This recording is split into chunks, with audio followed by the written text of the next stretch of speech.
karere k'imisozi miremire y'Amatara Musanze, aho imiraba y'ibirunga ihishura ubwiza bw'umurage, hari ikipe y'umupira w'amaguru ifite inzozi, iyo bayita Musanze Football Club. Ku rundi ruhande, mu mutima wa Kigali, mu mutima w'u Rwanda, mu mutima wa Afurika, hari ikipe y'ingabo, ikipe ikomeye, ikipe ifite amateka, APR FC. Uyu munsi rero ikaba ari ikipe y'igihugu cy'u Rwanda.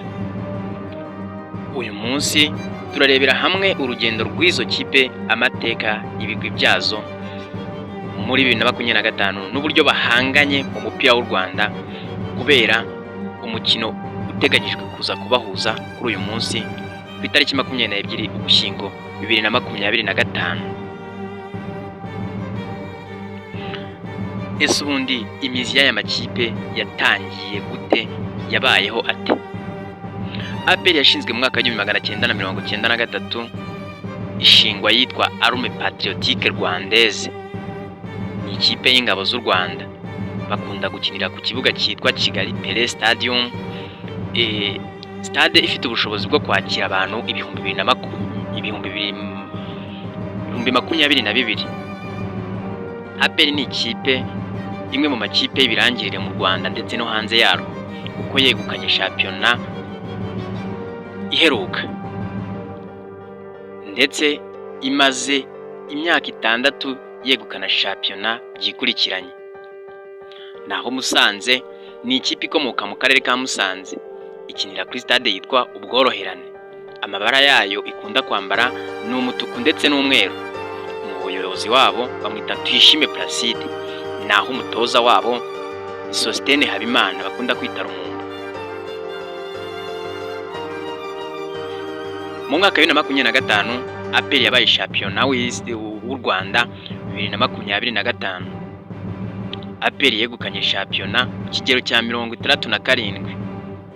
Aya ngaya ni amanota, akaba ari mu mikino 30, ndetse ibyo byatumye APR itwara shampiyona yayo ku nshuro ya 6 yikurikiranye kuva muri 2020 kugeza muri 2025. Umukino wa nyuma uheruka guhuza APR ndetse na Musanze, APR yayitsinze ibitego 3-1. Ku rundi ruhande rwa Musanze nubwo batari ku mwanya uremereye, ariko mu mwaka wa 2024-2025 Musanze yasoje ku mwanya wa 13 ku rutonde rwa shampiyona. Intego ya APR yo kuri ubu ni ugukomeza kuba ku isonga ndetse no guhagararira u Rwanda mu marushanwa ya CAF Champions League ndetse na shampiyona gahora iyoboye.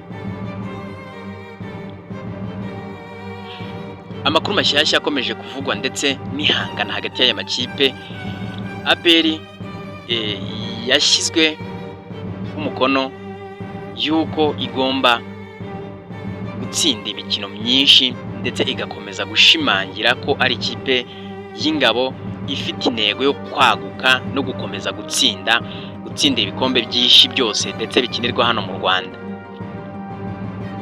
Hari raporo zivuga ko APR yagabanyije ikinyuranyo cy'amanota hagati yayo na Rayon Sport mu gice cyo kwishyura mu mukino ya shampiyona. Ikindi nuko APR iba igomba guhagararira buri mwaka u Rwanda muri CAF Champions League. Nk'uko mwabibonye imaze imyaka 6 yitabira. Ibyo bishatse kuvuga yuko ari ikipe ikomeye kubera ko ihozaho. Ku rundi ruhande ariko Musanze nayo nubwo atari ikipe ihora ku isonga, ifite abafana benshi cyane cyane mu karere ka Musanze, kandi ndetse no ku kibuga cyabo cyitwa Ubworoherane kibafasha kwishyira hamwe no kurwanira itsinzi, cyane ko stade yakomeje kwerekana yuko ari ikipe itoroshye kuri stade n'abafana bayo baba baje kwishyikira ari benshi.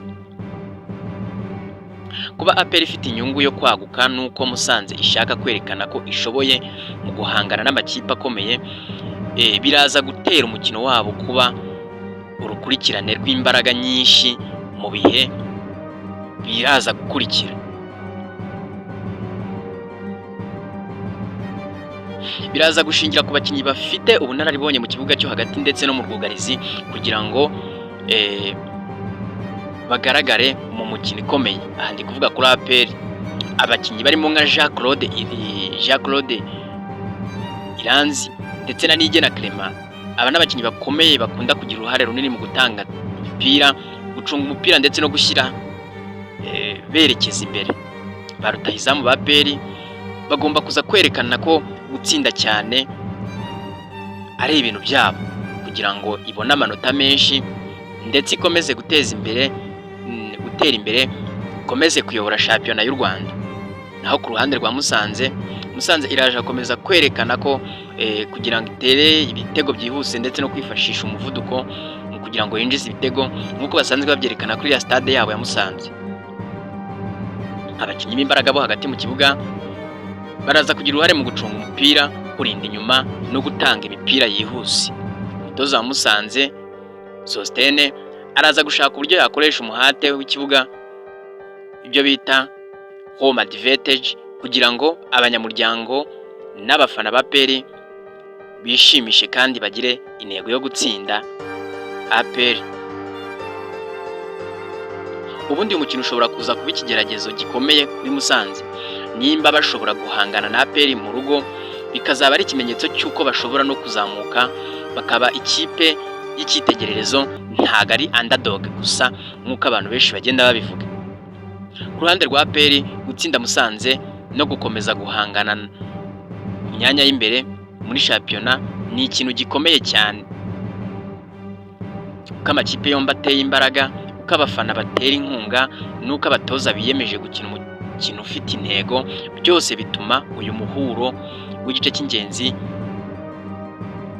mu mupira w'amaguru mu Rwanda Premier League, kubera ko APR izaharanira ko igomba kugihagararira u Rwanda buri gihe muri CAF Champions League. Ibi bituma shampiyona y'igihugu nayo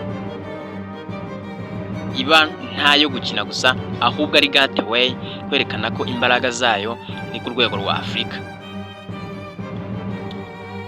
Icyo twasorezaho nuko Musanze na APR kugeza ubu bari bube bahanganye mu mukino, ntabwo ari intambara gusa nk'uko bikunze kuvugwa mu mukino w'ingabo gusa, ahubwo ni urugendo rw'amanota, rw'inyota kandi y'itsinzi n'icyerekezo cyo kwaguka.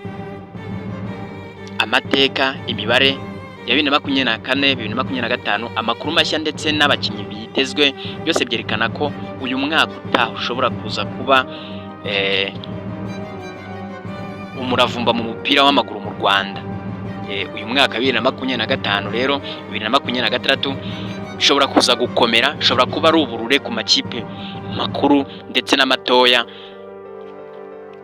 Abafana, abatoza n'abakinnyi bombi bafite inshingano zo gutanga umukino mwiza, guhatanira amanota no kwerekana ko umupira w'u Rwanda ufite ubukana n'icyerekezo gikomeye.